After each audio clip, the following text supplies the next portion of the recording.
1974 চন অভিনেতা বিজু ফুকনে ডিব্ৰুগড়ৰ পৰা গুৱাহাটীলৈ আহিছে এটি গীতৰ বাবে। গীতটি লিখিব ডক্টৰ ভূপেন হাজৰিকাই তেওঁলোকৰ এখন চিনেমাৰ বাবে।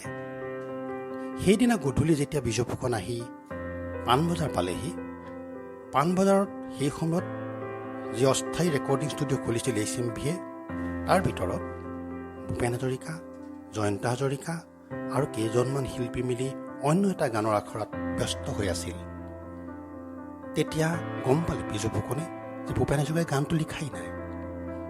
বিজু ফুকনে নেৰানেপেৰাকৈ লাগি থাকিল ভূপেন হাজৰিকাৰ লগত।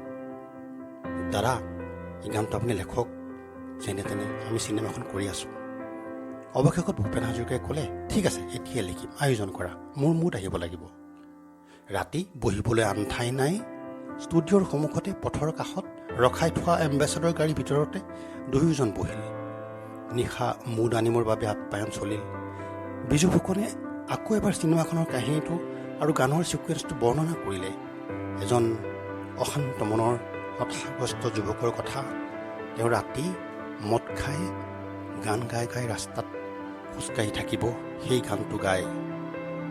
লগে লগে ভূপেন হাজৰিকাই ক'লে, বুজিলোঁ, আন্ধাৰ আঁতৰোৱাৰ গান, সূৰ্য অনাৰ গান, সূৰ্যমুখী ফুল ফুলাৰ গান, দুখৰ সমাধি গঢ়াৰ গান, হ'ব দিয়া মই লিখি দিম। লগে লগে কাগজ দিলে বিজু ফুকনে। ভূপেন হাজৰিকাৰ প্ৰথম দুটা লাইন লিখিলে, সুৰাত মগন ভয়াল ৰাতি মৌন কোলাহল, মই যেনে ৰ'দৰ বিলাপ শব্দৰ সমদল। তাৰপিছত ভূপেন হাজৰিকাই ক'লে, যোৱা, এই লাইনকেইটা ৰাণাৰ হাতত দিয়া হা, সি সুৰ দিবলৈ আৰম্ভ কৰক। লগে লগে এই পংক্তিটোৰ কাগজ টুকুৰা লৈ বিজু ফুকন লৰালৰিকৈ গ'ল ষ্টুডিঅ'ৰ ভিতৰলৈ। তাত জয়ন্ত হাজৰিকাৰো সৃজনৰ মুড আহিছে। কাগজৰ টুকুৰাটো জয়ন্ত হাজৰিকাৰ হাতত দিলে বিজু ফুকনে। লগে লগে জয়ন্ত হাজৰিকাই আৰম্ভ কৰিলে সুৰ দিবলৈ। এইদৰে অহা যোৱা চলিল। দুটা লাইন, তিনিটা লাইন ভূপেন হাজৰিকাই লেখে আৰু বিজু ফুকনে সেই কাগজৰ টুকুৰাটো লৈ ভিতৰলৈ দৌৰি যায়। এই অহা যোৱা চলি থাকিল। অহা যোৱাৰ মাজেৰে গানটো আগবাঢ়ি গৈ থাকিল। নিশা আগবাঢ়ি গৈ থাকিল, বহু নিশা হ'ল আৰু ভূপেন হাজৰিকাই তাৰ মাজে মাজে গোটেই কথাবোৰ কৈ আছে। এটা আড্ডা জমি উঠিল, তাৰ মাজতে গানটো হ'ল। শেষত ভূপেন হাজৰিকাই বিজু ফুকনক সুধিলে, বিজু, তুমি লতাশিলত থকা ব্ৰজান বৰুৱাৰ ঘৰলৈ গৈছানে? হয় ভূপেন দা, গৈছোঁ। তেওঁলোকৰ বাৰাণ্ডাখনত দুৱাৰমুখত এটা পহুৰ শিং ওলোমাই সজাই থোৱা আছে, দেখিছানে? দেখিছোঁ ভূপেন দা। সেই বেকা পহুৰ শিংটোৰ কিবা কাম আছে? ভূপেন হাজৰিকাৰ প্ৰশ্নৰ উত্তৰ দিব নোৱাৰিলে বিজু দাই।